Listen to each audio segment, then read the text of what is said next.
الحمد للہ رب العالمین والصلاة والسلام علی الانبیاء والمرسلین اعوذ باللہ من الشیطان الرجیم بسم اللہ الرحمن الرحیم رب اشرح لی صدری ویسر لی امری واحلل عقدۃ من لسانی یفقہوا قولی واجعل لی وزیرا من اہلی۔ محترم سامعین، السلام علیکم ورحمۃ اللہ وبرکاتہ۔ الحمدللہ، قرآن پاک کا مطالعہ ہمارا جاری ہے۔ سورہ بقرہ کی آیت نمبر 150 تک ہم پڑھ چکے ہیں۔ آج انشاءاللہ آیت نمبر 151 اور 152 پڑھیں گے۔ اعوذ باللہ من الشیطان الرجیم، بسم اللہ الرحمن الرحیم۔ کما ارسلنا فیکم رسولا منکم یتلو علیکم آیاتنا ویزکیکم ویعلمکم الکتاب والحکمت ویعلمکم ما لم تکونوا تعلمون۔ جیسا کہ ہم نے تمہارے اندر تمہیں میں سے ایک رسول، ایک پیغمبر بھیج دیا ہے جو تمہیں ہماری آیات پڑھ کر سناتا ہے اور تمہارا تزکیہ کرتا ہے، تمہیں پاک کرتا ہے اور تمہیں کتاب کی اور حکمت کی تعلیم دیتا ہے اور تمہیں وہ کچھ سکھاتا ہے جو تم پہلے نہیں جانتے تھے۔ اس آیت سے پچھلی آیت جو ہم کل پڑھ رہے تھے، اس میں ایک حکم تھا مسلمانوں کے لیے کہ تم جہاں بھی ہو اپنا رخ مسجد حرام کی طرف کر لو، ایک فوکس کی طرف، یعنی مسلمانوں کی توجہ دلائی جا رہی، اور اس کا فوائد یہ بتایا کہ تمہارے خلاف لوگوں کے پاس کوئی حجت باقی نہ ہے، تمہارے اندر ایسی یکسانیت اور ایسی جو ہے تمہارے اندر ایک اتحاد ہونا چاہیے۔ تو لوگوں سے تم مت ڈرو، مجھے سے ڈرو، اور اسی طریقے سے تاکہ میں تمہارے اوپر اپنی نعمتوں کو تمام کروں اور تاکہ تم ہدایت پاؤ۔ اس آیت کے اوپر کل آیت ہماری ختم ہوئی تھی، اس کا سلسلہ آگے چلا ہے کہ اس معاملے کے لیے اس طریقے سے ہم نے تمہارے پاس پیغمبر بھیج دیا، یعنی کہ وہ تمہیں چل کے دکھائے گا کہ کیسے یکسانیت قائم کی جائے گی، کیسے جو ہے اس راستے پر چلا جائے گا جس کے تمہارے تو ہدایت دی جا رہی ہے، تمہیں حکم دیا جا رہا ہے۔ اس کام کے لیے ہم نے تمہارے درمیان پیغمبر بھی ایک بھیج دیا ہے، اور اس کی ذمہ داریاں میں کیا کیا ذمہ داریاں لگائیں کہ تم ہمارے اوپر ہماری آیات پڑھ کر سناتا ہے تمہیں۔ یہاں پہ یتلو کا لفظ ہے، تلاوت جس کو ہم کہتے ہیں، یہاں پہ اس کا مطلب یہ ہے جو ہماری آیتیں پڑھ کر سناتے ہیں، تو یہ ہم ذہن میں رکھیں، تلاوت کا معنی ہے پڑھ کر سنانا ہے، صرف پڑھنا نہیں، یہ ہم ضرور ذہن میں رکھا کریں۔ تو ہماری آیات پر پڑھ کر سناتا ہے، تمہارا تزکیہ کرتا ہے اور تمہیں کتاب اور حکمت کی تعلیم دیتا ہے۔ اب یہ دعا جو پچھلے ہمیں پڑھی تھی، ابراہیم علیہ السلام کی دعا، سورہ بقرہ کی آیت نمبر 128 اور 129 میں، جہاں پہ ابراہیم علیہ السلام نے دعا کی تھی کہ ان میں ایک پیغمبر بھیج جو کہ ہماری تیری آیات ان کے اوپر پڑھ کے سنائے اور ان کو کتاب و حکمت کی تعلیم دے اور ان کا تزکیہ کرے۔ اس دعا کو یہاں پہ اللہ تعالیٰ نے قبول کیا کہ ہم نے تمہارے پر پیغمبر بھیج دیا تمہارے پاس، لیکن یہاں پہ ایک غور طرف یہ چیز ہے کہ اللہ تعالیٰ نے تھوڑی سی ترتیب کو چینج کیا ہے۔ وہاں جو ابراہیم علیہ السلام کی دعا تھی اس میں ترتیب اس طرح تھی کہ تمہاری آیات پڑھ کر سنائے اور اس کے بعد کتاب و حکمت کی تعلیم دے اور پھر تزکیہ کرے۔ وہاں پہ تزکیہ بعد میں تھا، لیکن یہاں جو اللہ تعالیٰ نے آیت بھیجی ہے اس میں ترتیب رکھی ہے، اس میں تزکیہ پہلے آ گیا، ان کی آیات پڑھ کر سناتا ہے اور تزکیہ کرتا ہے، اور اس کے بعد کتاب و حکمت کی تعلیم دے۔ کتاب و حکمت کی تعلیم کو بعد میں رکھا، تزکیہ پہلے رکھا۔ اس میں کیا حکمت ہے؟ سوچنے کی بات یہ ہے کہ تزکیہ اصل میں جو ہوتا ہے وہ کتاب و حکمت کی تعلیم سے پہلے ضروری ہے، کہ جب انسان تعلیم حاصل کرے اس سے پہلے انسان کو تزکیہ ہو جانا چاہیے، انسان کو اس قابل ہو جانا چاہیے کہ وہ علم کو حاصل کرے اور اس سے فوائد حاصل کرے، اس کے نقصانات کے اندر نہ پڑے، کیونکہ کوئی بھی علم حاصل کیے تو اس کے دونوں طریقے کے استعمال ہوتے ہیں، اچھا استعمال بھی ہوتا ہے، برا استعمال بھی ہوتا ہے۔ جب انسان اندر سے نیک ہوگا، اس کے اندر تزکیہ ہوا ہوگا، وہ ایک پاک صاف ہوگا اندر سے، تو پھر وہ اچھی چیزوں کو پک کرے گا، اچھی چیزوں کو آگے پروموٹ کرے گا اور اس کے رزلٹ اچھے آئیں گے۔ لیکن اگر اندر سے انسان کا تزکیہ نہیں ہوا، اندر سے انسان کی گندگی صاف نہیں ہوئی، تو وہ پھر جو علم حاصل کر گا وہ گندگیاں بھی ساتھ کے کھینچیں گی اور اس کے نتائج جو ہے وہ برے نکلنے کے بھی آگے چانسز ہو جاتے ہیں۔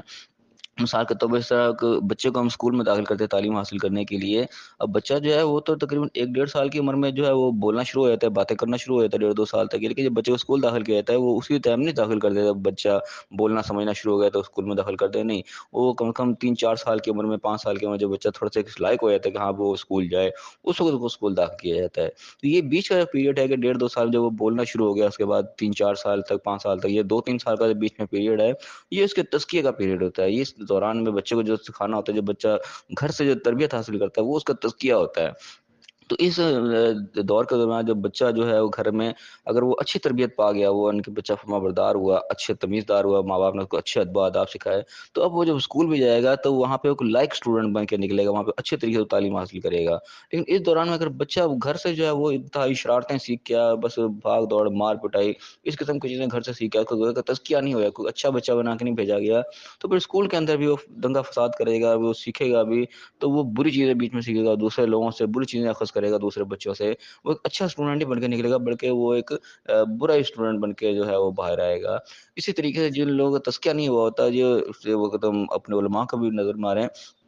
جتنے بھی لوگ بڑے بڑے گزرے جنہوں نے کوئی نبوت کے دعوے کر دیے، یا جن کے بنیاد پہ کوئی بڑے بڑے فرقے کھڑے ہو گئے، امت میں فتنے فساد کھڑے ہو گئے، وہ بھی عالم دین ہی لوگ تھے، وہ بھی پڑھے لکھے لوگ تھے، انہوں نے بھی دین کا علم حاصل کیا، لیکن وہ غلط چیزوں کا انداز میں لے لیا۔ انہوں نے علم حاصل کیا اور نبوت کے دعوے کرنے کھڑے ہو گئے، علم حاصل کیا اور انہوں نے جناب فرقوں پہ فرقہ بنا دیا، امت کے اندر ایک فساد پیدا کر دیا، بجائے اتحاد پیدا کرنے کے انتشار پیدا ہو گیا۔ تو یہ وہ لوگ تھے جن کا تزکیہ نہیں ہوا ہوتا، لیکن ان کو علم حاصل ہو گیا، حکمت حاصل ہو گئی، انہوں نے اس علم کو الٹا استعمال کرنا شروع کر دیا۔ یہ چیز ہے، پہلے اگر انسان کا تزکیہ ہوا ہوگا، وہ صاف ہوگا اندر سے، تو پھر وہ اچھی چیزیں اخذ کرے گا، پھر اس کے اچھے نتائج برآمد ہوں گے۔ تو یہاں اللہ تعالیٰ نے جو ترتیب رکھی ہے، وہ تعلیم سے پہلے تزکیہ رکھا ہے، یعنی کہ اللہ کے آیات پڑھ کر پہلے ان کا تزکیہ کیا جائے، اللہ کے آیات سنا سنا کے، ان کو اللہ کے حکم سنا سنا کے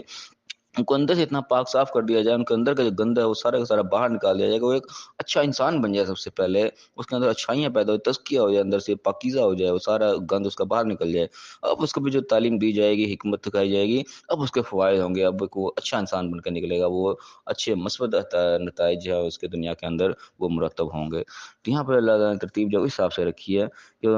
پیغمبر کا جو منصب یہ بتایا گیا، اللہ کی آیات جو ہے وہ پڑھ کے سناتا ہے، ان کا تزکیہ کرتا ہے، ان کو پاک کرتا ہے پہلے، اور پھر ان کو کتاب اور حکمت کی پھر وہ تعلیم دیتا ہے کہ اللہ نے کیا کیا کچھ سکھایا ہے، اس کے ساتھ حکمت ہے کہ اللہ نے جو جو سکھایا ہے اس کو کیسے استعمال کرنا ہے۔ حکمت بھی یہ بھی اپنی بڑی اہمیت کے حامل ہے، انسان کو علم حاصل ہو جاتا ہے، اس کے بعد اس علم کو استعمال کیسے کرنا ہے، یہ پھر حکمت ہے کہ کسی کی طرف چور کے ہاتھ کاٹنے کی سزا ہے، چور کے ہاتھ کاٹ دیے جائے، اب پکڑا جی دیکھا چور نے چوری کی ہے، پکڑو اس کا ہاتھ کاٹ دو۔ اب یہاں پہ یہ چیز اس طریقے سے نہیں ہے، وہ پہلے دیکھا جائے گا، پیچھے حکمت بھی ہوگی کہ کن حالات میں چوری کی ہے، کہ کس چیز کی چوری کی ہے اس نے، یہاں پہ کہ ہاتھ کاٹنا بھی ہے ضروری، یا اس کے پہلے کوئی اور اس کے حالات دیکھے جائیں کہ یہ چوری تک آیا کیوں، پہلے ان چیزوں کا سدباب کرنا ضروری ہے جس نے کوئی چوری میں مجبور کیا۔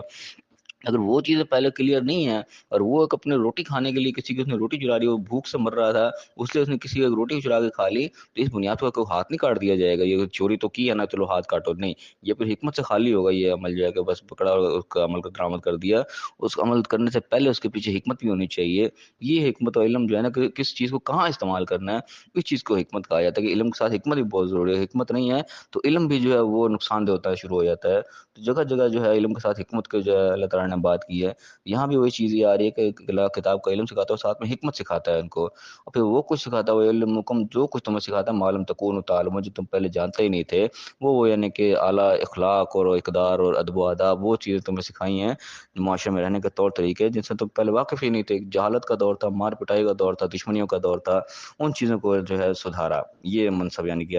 رسول کا بتایا۔ اب ظاہر جو رسول تو ظاہر آنا بند ہو گئے، ان کے رسول کی جگہ پہ جو لوگ انہوں نے منصب کو لے کے چل رہے ہیں، ان کے اندر بھی یہ چیزیں ہونی چاہیے کہ پیغمبر کیا کیا کرتے تھے، پیغمبر کا سلسلہ ختم ہو گیا، اور ظاہر ہے اس منصب کو آگے لے کے چلنا ہے، تو وہاں پوری امت کے اوپر ذمہ داریاں آ گئی ہیں، انہوں نے بھی اس چیز کو ملحوظ خاطر رکھنا ہے کہ سب سے پہلے اللہ کی آیات پہ پڑھا کے لوگوں کو تزکیہ کرنا ہے، لوگوں کو اندر سے پاک صاف کرنا ہے، پھر اللہ کے لوگوں کو پڑھ کر سنانی ہے، اور پھر ان کا تعلیم دینی ہے اور حکمت ان کو سکھانی ہے، اور وہ چیزیں ان کو سکھانی جن چیزیں وہ ناواقف ہوتے ہیں، جن کو کسی نے نہیں سکھائیں، وہ چیزیں بھی سکھائی جائیں جو کہ معاشرے کے لیے فائدہ مند ہوں۔ اس کو اللہ نے بتایا فَاذْكُرُونِي أَذْكُرْكُمْ، تم مجھے یاد رکھو میں تمہیں یاد کروں گا، یاد رکھوں گا، وَاشْكُرُوا لِي وَلَا تَكْفُرُونَ، تم میرا شکر کرو، میری ناشکری مت کرو، کفر مت کرو۔ اب یہاں پہ بھی یعنی کہ ہر موقع پر اللہ تعالیٰ کو ہم یاد رکھیں، کس موقع پر اللہ کا کیا حکم ہے، جب اس طریقے سے ہم اپنی زندگی گزاریں گے، ایک ایک قدم پر ہم اللہ کے حکم کو یاد رکھیں گے، کوئی خوشی کا موقع آ رہا ہے، کوئی غمی کا موقع آ رہا ہے، کوئی فیصلہ کرنے کا موقع آ رہا ہے، کوئی بھی کام کرنے کا موقع ہمارے سامنے آیا، اس موقع پہ ہم اللہ کو یاد رکھیں سب سے پہلے کہ اللہ نے ہمیں اس موقع پہ کیا حکم دیا ہے۔ جب اس طریقے سے ہم اپنی زندگی گزاریں گے، ہر موقع پر اللہ کو یاد رکھیں گے، پھر اللہ کہہ رہے کہ میں بھی تمہیں یاد رکھوں گا، اللہ بھی کسی موقع پہ ہمیں بھولے گا نہیں، جہاں پہ ہم کسی موقع پہ ہم پھنسیں گے، اللہ تعالیٰ ہمارے ساتھ موجود ہوگا، ہماری مدد کرے گا، ہمیں اس مشکل سے نکالے گا۔ جب اللہ کو ہر جگہ یاد رکھیں گے کہ اللہ کہہ رہا ہے میں بھی تمہیں یاد رکھوں گا، اور پھر تم میرا شکر کرو، جس جس موقع پہ میں تمہارے کام آ رہا ہوں تم اس کے بدلے میں میرا شکر ادا کرو، جو تمہاری ڈیمانڈ تھی میں تو پوری کروں گا، جو میری ڈیمانڈ ہے وہ بھی تم پوری کرتے رہو ساتھ ساتھ، اور پھر ناشکری مت کرو۔ اللہ تعالیٰ میں صحیح سمجھنے کی، صحیح معنی میں شکر ادا کرنے کی توفیق عطا فرمائے، اور صحیح معنی میں جو اللہ تعالیٰ نے کتاب ہمیں دی ہے اس کو سمجھنے کی، اس کے ساتھ تزکیہ اپنا بھی کرنے کی، دوسروں کا بھی کرنے کی، اور آگے اس پیغام کو دوسروں تک پہنچانے کی توفیق عطا فرمائے، اور دنیا آخرت دونوں جگہ کامیاب فرمائے، آمین۔ وآخر دعوانا ان الحمد للہ رب العالمین۔